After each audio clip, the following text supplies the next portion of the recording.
to #single with Jeanette Bonner. I am not a relationship expert or sex therapist. I'm just a regular New York City woman navigating the world as a single, independent feminist. #single is about having honest conversations with other singles in today's device-obsessed culture. So I hope you'll join me on this interesting, challenging, and complex journey as we navigate the ins and outs of singledom.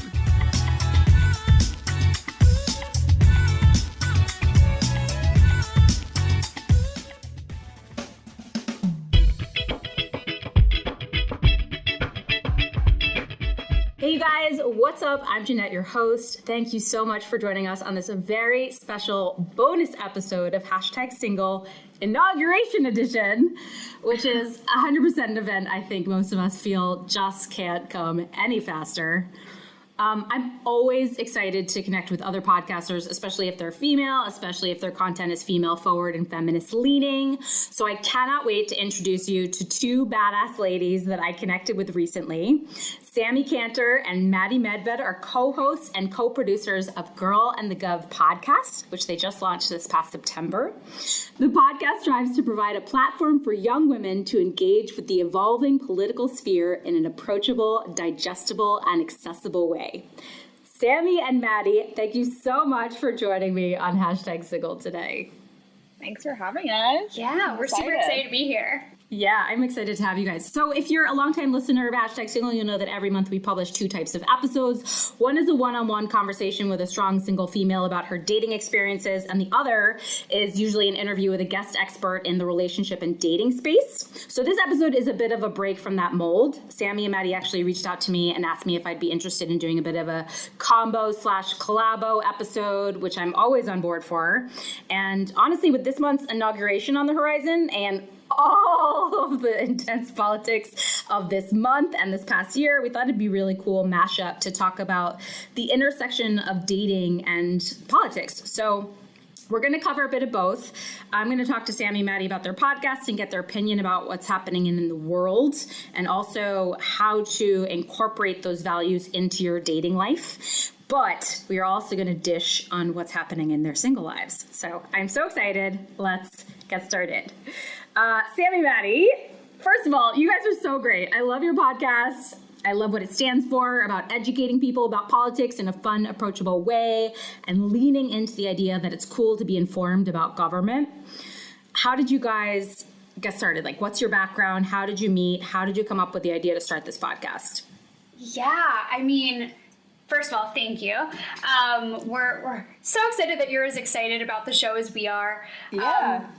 Thinking about Girl and The Gov, the podcast, and its story, I mean, Maddie and I could laugh about this all day, but to sort of lay the groundwork, if you will, Girl and The Gov, the podcast originates from Girl and The Gov, which is a New York City-based events company, and we host political events with sort of the same mission in mind, to rebrand politics, make politics approachable, provide a platform where we as millennials can really understand politics, but in a fun way that's not intimidating, and we can really dive in. So before we began the podcast, we were running the show there, and then of course COVID happened, which great, so fun, we love it, and so great. And when that was happening, of course, other businesses thinking about, okay, how do we pivot? How do we keep this conversation and this messaging going without these events or without being stuck on a Zoom? Because let's be honest, no one likes being on Zoom. No one. Literally, yeah. I've yet to find someone. And I connected with Maddie on Insta, literally Instagram, classic. And she came up with the idea. She was like, would you ever think about doing a podcast? And I was like, oh my God, I think I'm talking to a genius. This is perfect. Amazing. Wait, but did you guys work at the events company together? No, it was so random. Literally so random. I was going through, I was as you do, just sort of following people that I thought would be interested in Girl and The Gov proper and, sort of sourcing people there. And I came across Maddie's profile and I was like, oh, she definitely gives the right vibes of someone that'd be interested. And when she saw I followed her, she DM'd me. She slid into my DMs. I slid right in. Talk about a whole new thought of sliding into DMs. This is the best love story that's happened in 2020. Literally, it really is. It is the love story of 2020. But no, it was so random. Just like the stars really aligned with it all in a weird way. I, again, just really loved what Sammy was doing. I was kind of working or like helping out with a friend on his podcast. So I was kind of learning the ropes already of the podcasting world. And yeah, actually, Sam, I literally was looking back at our DMs like yesterday. And it was just like, it was so funny. But yeah, we just hopped on the phone after I suggested a podcast. We talked for an hour and literally decided to do it. And we had never met, knew nothing about each other.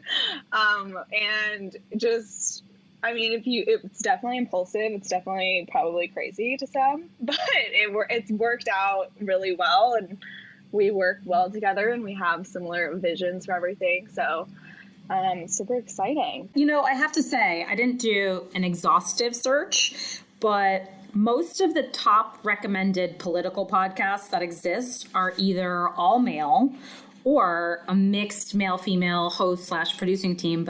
And correct me if I'm wrong, it seems to be that Girl and The Gov is the only all-female political podcast, right? I also want to know that, like, there are a few. Is there another one? There's Betches Sup, which is like some young women. It's kind of like a comedy, like digital platform. They have Betches and they have a bunch of different branches. Oh yeah, I'm familiar with them. Yeah. Yeah, so they cover politics too. They're awesome. But yeah, I totally. When you go through the political podcast list in Apple Podcasts or Spotify, it's like Don Lemon and like all the people who are already political commentators on CNN, on Fox News, on MSNBC, just in a podcast. Yeah. So basically. there aren't any, you know, kind of outliers or just like people, average folk really just like talking about politics. And I think especially when we break it down to like women and young women, who, you know, somebody, one of our guests called it like what they do, like the Google Translate of politics. And like, that's really what we're trying to do, like for young women.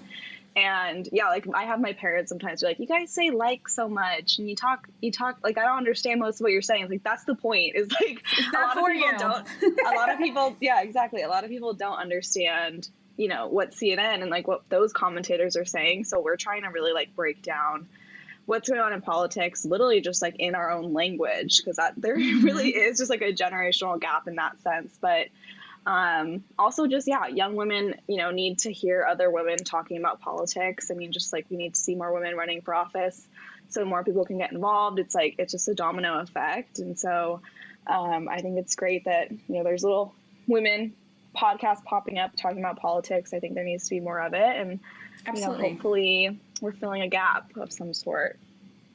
I also want to note that most of your guests are female as well, though. Is it like a priority of yours to showcase or highlight women in the political space, or was that like less intentional? It wasn't very intentional, honestly, but it just kind of worked out that way. And we're very happy it did, because it needs to be that way. Yeah. So it just has kind of like aligned in that way. And, you know, we've had, I think have we only had one guy? Yeah, my Professor Fox. Oh my God, he's like, he was my favorite professor in college, and so he's our only male guest so far. But like, yeah, we definitely don't like just search for women only, but it just, again, it has happened that way. And I mean, it's been incredible so far, just the diversity too we've had on the show, and that's definitely going to continue to be a priority for us, for sure. Yeah, but I think it's such a great mission to be deliberate about who you're, as you said, representing in the political space. Like you said, like people need to see better representation across the sexes, across the sexual orientations, just you need across race. Like you need to see diversity so that you can inspire another generation of people that say, that looks like me, I can do this, I want to run too, you know? So totally. I don't think there's anything wrong in claiming, I'm certainly like, I'm like very hard leaning into saying that I'm a feminist podcast. Like, I don't think there's anything wrong at saying like, no, I'm definitively going to talk about this from a female perspective because no one else is doing it. You know what I mean? Right. Yeah. And I mean, I think too, with specifically like who we had on and who we plan to have on too, is the fact that like in 2016, 2018, then this past race as well, we've seen so many more women stepping up to run for office in such amazing droves. Like, it's so exciting. And, you know, honestly, it's on both sides of the aisle, and that should be, you know, celebrated in so many ways. And so we want to make sure that these people just aren't stepping up to run and then there's nowhere for their voices to be heard. So we want to make sure that we can be that platform to help this continue to be a thing, because the worst thing for us would be to then see, you know, the next election come around and women stop running as much, and then by the, you know, the cycle falling, for that to kind of happen again. So we want to really make sure that we provide that platform and that resource for, you know, women in politics to see other women in politics, and for people that are looking to see women in politics, here's this spot. You know, here's this way to really see where women are taking this entire sphere. Yeah, I think I love that. The generational aspect of it too is important, because like a lot of our guests have been on the younger side, which is amazing. And I think, you know, we also need more young women to consider not just running for office, but like working in the political space, working behind the scenes. We need more women directors in campaigns or policy managers or things like that who are making big decisions behind the scenes. Like, a lot of people don't realize that politician is really like the face of a team, and there is a lot of space for people to work in politics without being like the politician. And we've had a lot of those people. We've had people from like Next Gen, two young women who are incredible. Next Gen is like a political organization. We've had Senator Biaggi, who's a younger state senator in New York. So it's just, I think it's important too, like the aspect of young women. Like, we've said this a few times, but like, we need more women that still get their period, like, in office. Like, we need that as well. And I think that's something that we're trying to encourage as well.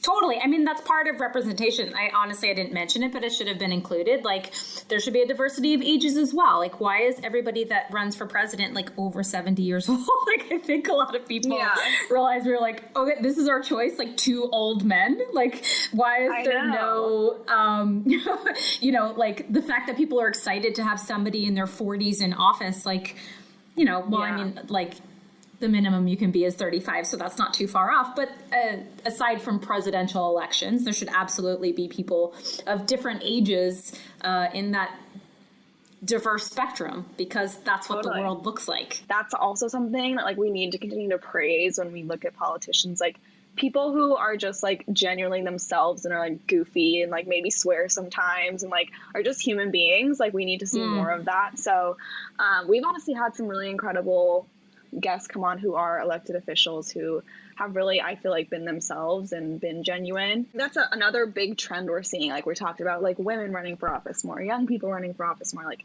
but also this trend of like kind of the culture around politics. I mean, that's what we're trying to change as well. Like, it doesn't need to be like this super intense, like scary, intimidating space. So that's what we like call, like, we're rebranding politics to just be a little bit more like fun and like approachable. And I think we're also seeing like a trend as far as who's running for office, like be more approachable and be more like human. And so that's been exciting. I mean, I don't know. I think also that comes with just the shift in trends. Like, and I think the generational thing is huge. And also like the policies being proposed, like there's just some visionary people coming through. I mean, even like Andrew Yang is like a goofy guy, but he's like proposing these new policies that have like never been even thought of. The Squad, there's just this like shift in culture that I've noticed with, you know, politicians that have been elected recently that are just kind of like, I mean, like AOC's on totally. What is that? What's that game console? Twitch. Yeah. So I love Twitch? That. I think we've also she like did like a Twitch game. I don't even know how it works, but also we've just seen like this last election, the movement of getting young people out to vote, the way they were organizing. Like, we talked to someone at Next Gen who they were trying to organize and register voters on dating apps. So here we are back to dating, but like they would go on, have their organizers go on dating apps and like check that people are registered to vote. Like, it's just, there's this like undercurrent of just these trends kind of shifting around politics, and also just like the celebrity speaking out, getting people out to vote. I think there's a big shift that's happened, which is really exciting. A big part of the show is going through this segment called I Have a Stupid Question. And what we want to do and what we do with that segment is run through common political questions. So it could be something like, what is ranked choice voting? Which, for any New Yorkers listening, do stay tuned for our upcoming episode where we're going to cover that, because that's going to be particularly relevant to you with the 2021 elections. But we run through those definitions and we really look to get an understanding of the terms that we're hearing on the news, that we're reading in articles, that we're seeing on Instagram, that we're seeing pop up in Twitter, and get to that. And that part of it, there really isn't a bias to. There isn't a stand to take. It really is just factual. So a core of it, as much as we say, we're taking a stand, we're making, our views known, a core of it really is getting the facts across there too. Yeah. I think that's the best stance that you can take. Like, you have to own your opinion. It would be a disservice to both of you to hold back or to sort of try to neutralize something that you're passionate about. I mean, people are listening to you for your sway or your interpretation of things that are happening. Yeah. So you can't. Yeah, I think that we were really just trying to steer clear of divisiveness more than anything. Yeah. Yeah, that's great. But at the same time, it's I think, again, with just what's been happening politically for honestly the past couple of years, it was important for us, and it felt like a responsibility for us to be actually the behavior you're seeing is not normal and not okay. So give me some insider insight into this upcoming inauguration. What are people in politics excited about? What are they fearful about? Is there anything specifically profound about this election or this particular ceremony to you guys specifically? I think anyone that's been paying attention had an inkling that something was going to happen. I think to what level and what scale, that's debatable and whatnot. But it's, like Maddie said, really shifted how we think about the inauguration, because in the past, you think of this sort of it's kind of a symbolic, if not maybe even a little bit of archaic process. Let's just have someone up on a podium and do the damn thing. Great. Yeah. Here's the photo op. Awesome. Obviously, there's more to it than that. There's, a whole political process involved there that, is American and core and key and all of that. But I think now it's become not just a political photo op, but it's become a political tool, because we're seeing Trump manipulate that as a whole. We're seeing, also even, from the Biden camp, them having to manipulate it back and using that as well to, get us to hopefully this next time and segment in American political history. This administration, I think, will bring us back to a sense of normalcy we very much need. We need someone who's going to take COVID seriously, and he will. We need someone that's going to take climate change seriously, and he will. So there is a lot to be hopeful for. I think there's a lot of healing that will happen this year I'm hopeful for. I think there are a lot of Republicans that won't admit it, but are actually very excited for Trump to leave office, because, Trump has also put, kind of cuffs on them and reins on them and what they can do, and have made them loyal to the president. So I think they're going to hopefully feel a lot more freedom as far as the way they can behave and conduct their work. So that made me hopeful as well. Look, I'm excited for Joe Biden to be in office and for there to be a pathway back to some sense of normalcy and order and whatnot. Ethical leadership. That as a yes, that is the phrase of the day. That's the biggest leadership one. It's just an ethical person, morally sound person, and just proper leadership, truly. Someone's a little bit more grounded, but I think not just that, but to see that charge also be a little bit more across the land and see how some of these newly elected officials do.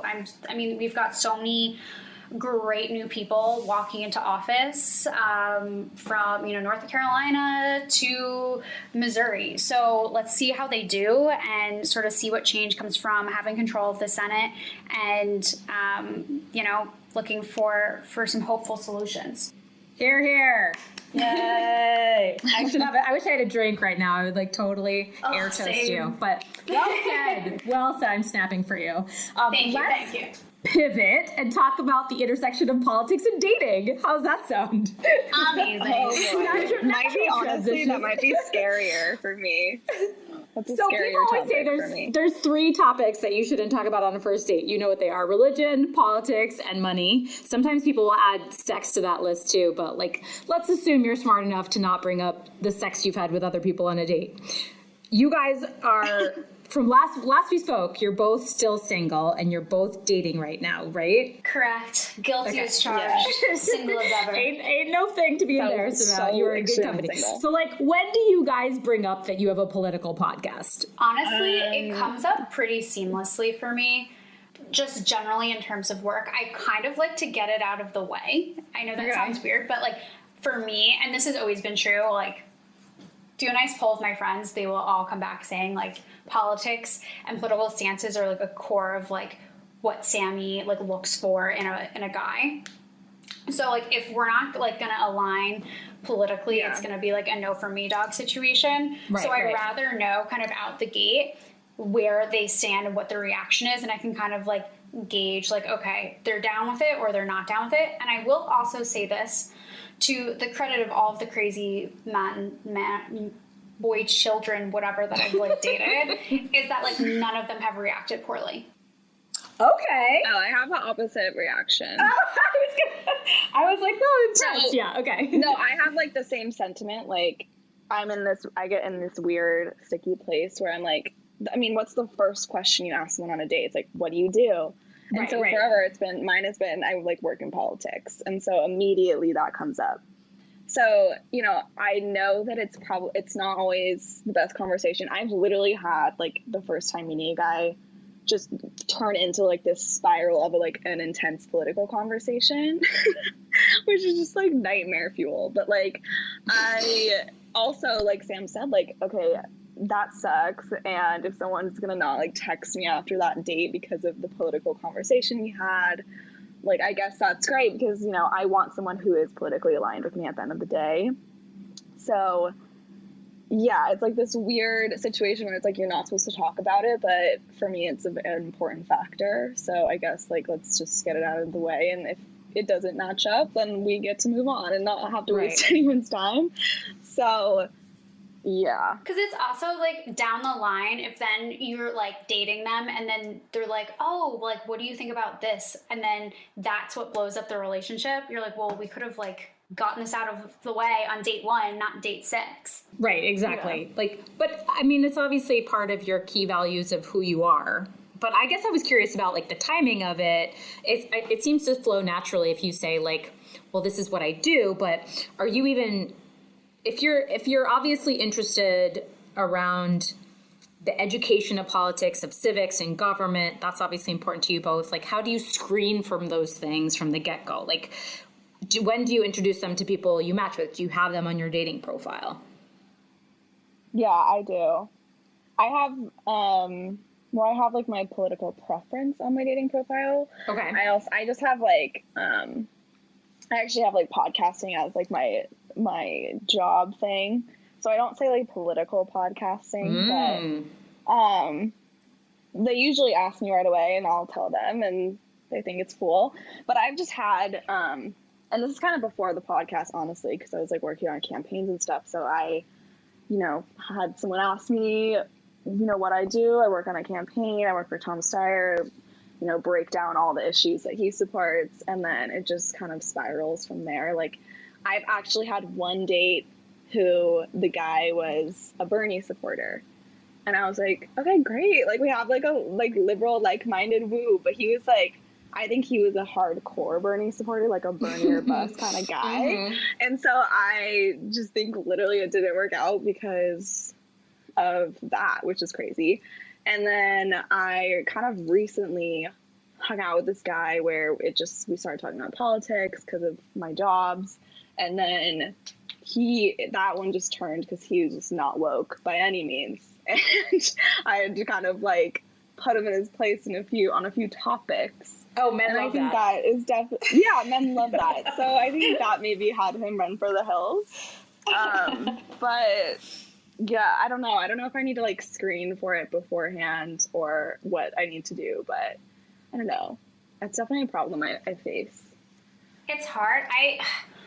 I feel like, so I actually don't have my political preference on my profile. I did for a while, and then I ended up just wanting to remove some information, just being like, you know, I want to, just in general, like not even on the political end, but just being like, I want to like have a little bit less information on my profile. Yeah. From like a safety perspective. So I did that.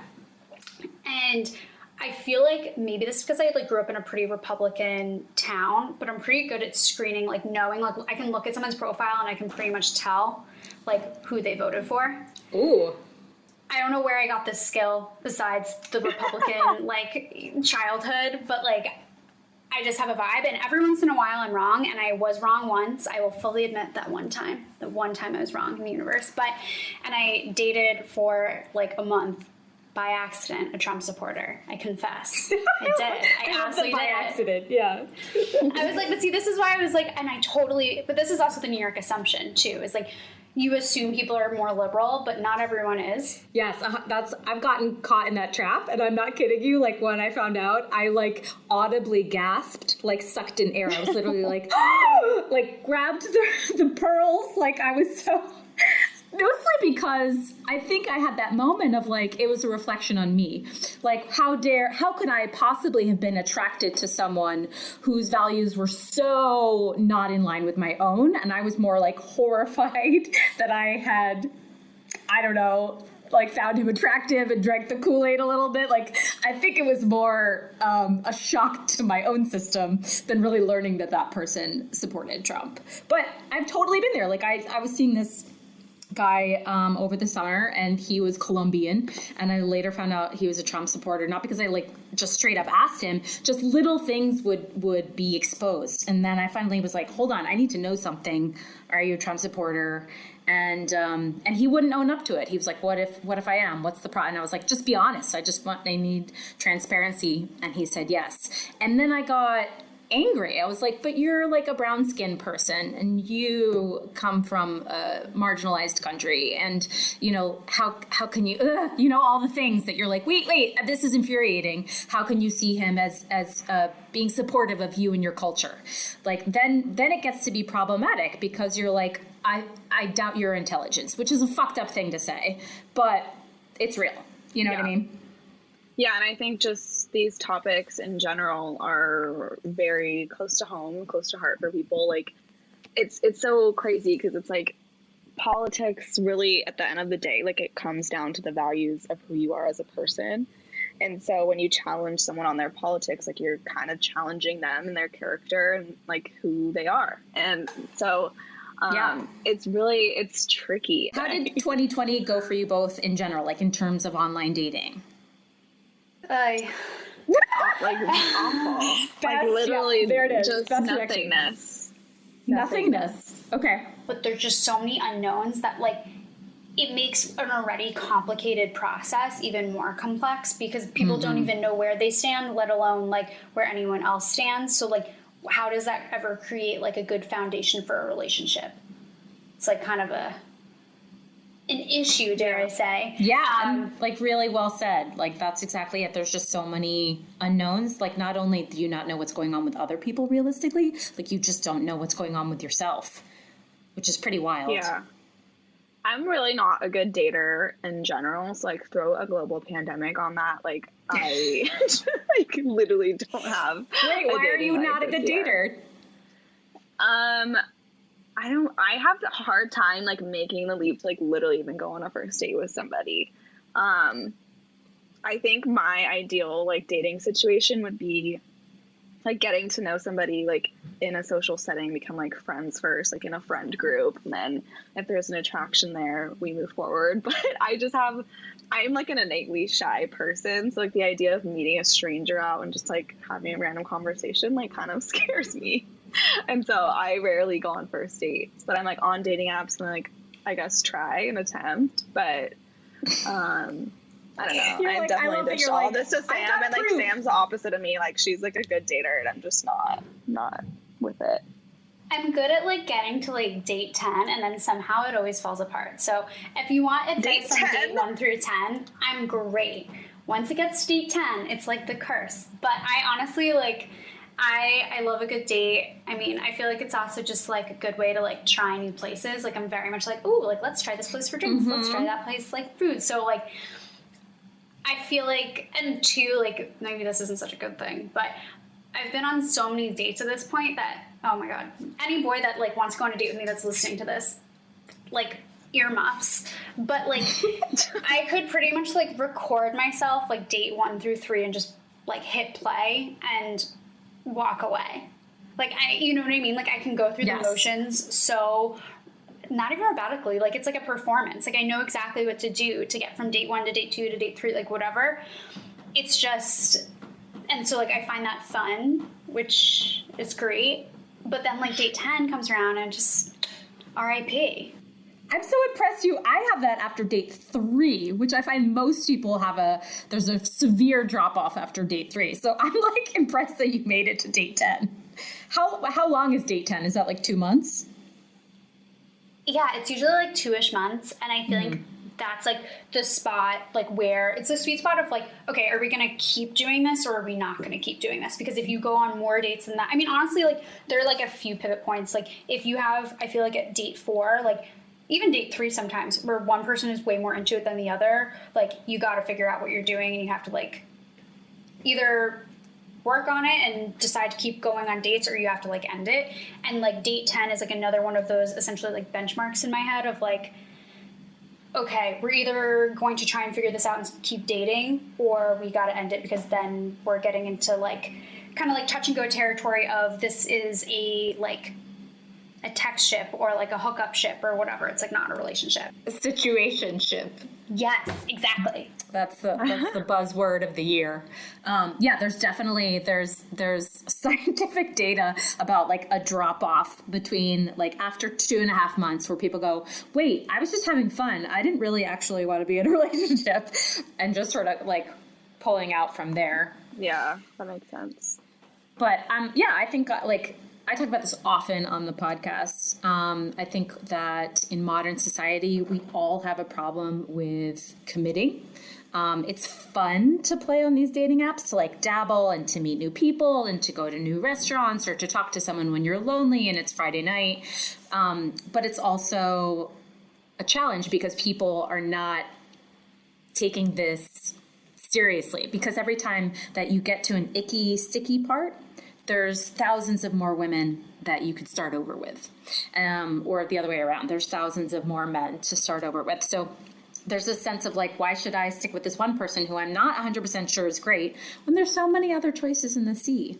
So I think we're all just having issues with attention span and committing and the problem of an abundance of choice, especially in New York. And then, as you said, Maddie, like throw a pandemic on top of it, like just make it extra hard.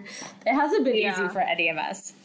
But I mean, I think there's been some kind of profound takeaways or like aha moments that people have had in analyzing their single lives this year, or just in dating or trying to date.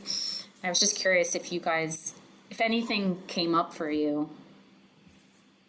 Yeah, I mean, I think like the biggest like trend in dating, I would say this year, is just the amount of like time that you like have to spend now texting first, right? Because like, for example, like in the past, you're like, okay, you know what? Like, I'm kind of bored tonight. Like, maybe I'll go on a date. Or like, like I don't have anything planned for Monday night, and I was kind of wanting to try that drinks place. Like, sure, if this guy seems fun enough, let's 100% guilty. Right? Like, yes.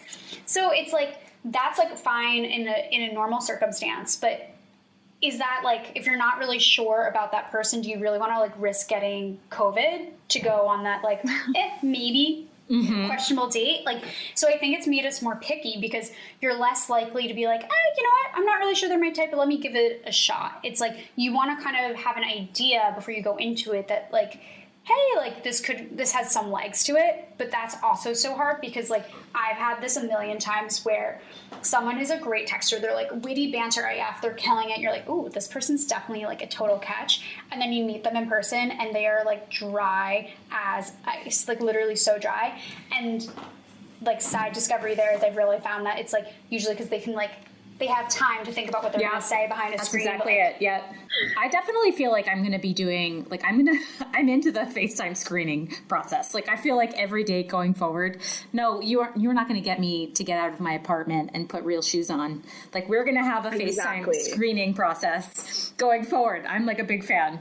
That's like my big takeaway from this year was like, God, I wasted so many Thursday nights and money on drinks with guys that I wasn't really interested in. So we're going to be adding in another little step of the screening process, I think, going forward. In an ideal partner situation, is this person super into politics, or is this person obviously like a good citizen and involved, but really has their own universe? Like, would you want someone that you can talk about it all the time after you've talked about it all day?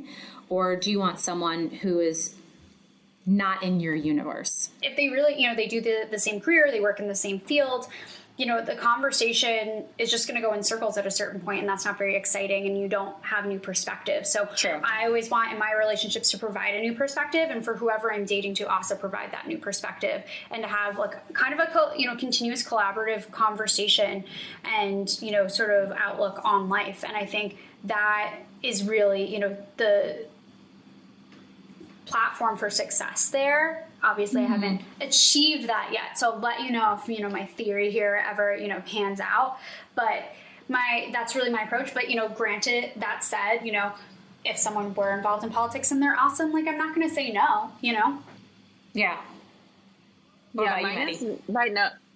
By no means is it a requirement for me. Like, a requirement would definitely be like for them to give a shit and like be civically engaged and just like care about the well-being of other people.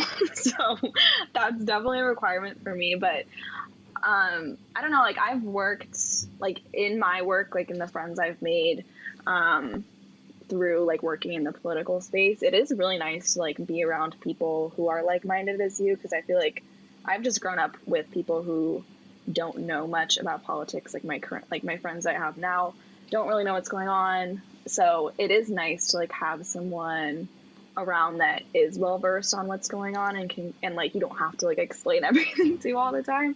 Yeah. So I actually think it's really attractive when like someone is well versed in the political space. But again, it's by no means a requirement, and I think I'd be definitely willing to like date someone and maybe even like I don't know if it's an ideal or if I'm just like open to it for someone that works like in the political space, but I think I'd at least like to try dating someone, we'll see how it goes. Yeah. I think like you said, like you have to find a good balance. I always say like, I will never date another actor because that's too many chefs in the kitchen. Like who's the star of the relationship? Both of us can't be. But I do want someone who's like tangential to my world, so I don't have to explain all the terminology that goes on when I'm talking about being on set or producing a film, like it would be probably really challenging for me to date someone who was in politics, because that's so foreign to me that I wouldn't know how to ask the right questions in order to connect. So you sort of want this middle ground where you're like, we get the same things, but we're not stepping in each other's sandboxes. There also is an aspect where you get to date someone, in the political space, and like you get to have those like deeper conversations about it all and those well-versed conversations. But at the same time, like when you both come home, like you probably both don't really want to talk about work. So you like talk about it a little bit and then you move on, like have like-minded interests in other spaces. So maybe there is like a way where dating someone in the political space, you actually come home and probably maybe talk about it even less because both of you don't want to talk about it anymore.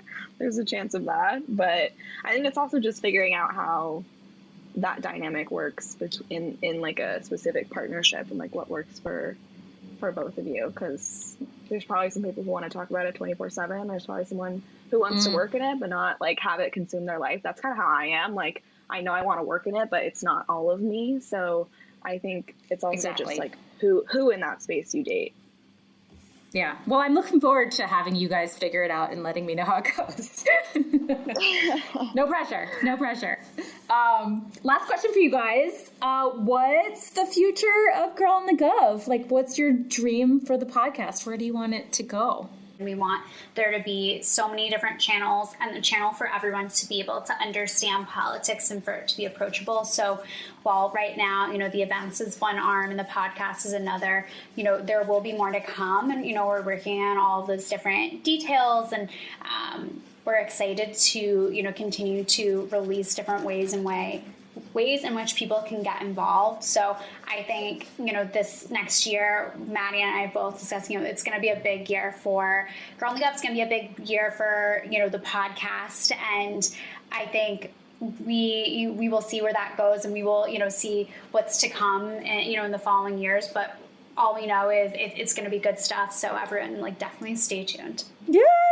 I'm so excited for you guys. I'm going to make sure to link your podcast and all of your socials in the description of the episode, you guys. So if you want to follow Sammy and Maddie at Girl and The Gov, if you have questions for them that you want to submit, that you want to get answered, if you want to become involved in any way, they're wonderful resources for you. So I will make sure that you have that stuff. You guys can just click below, and I'll hyperlink it for you.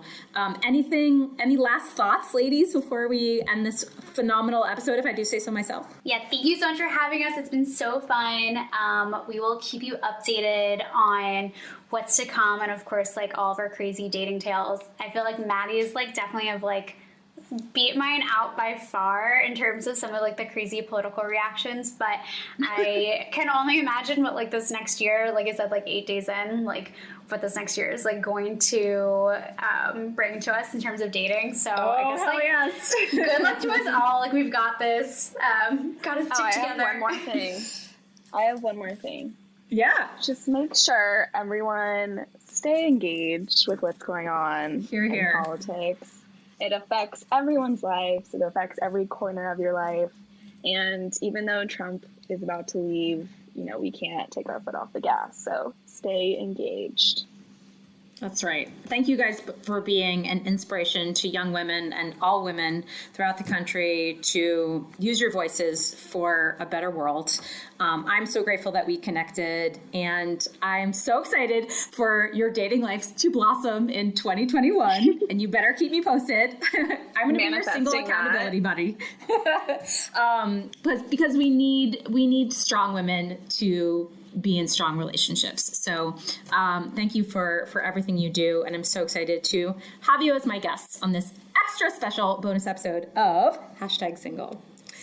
So that's it for this episode, you guys. We hope you liked it. Please stay engaged with us, comment, subscribe, follow us on #singlepod. We'd love to hear how this episode landed with you. And we can't wait to see you on the other side of this inauguration. That's it for now. See you next time.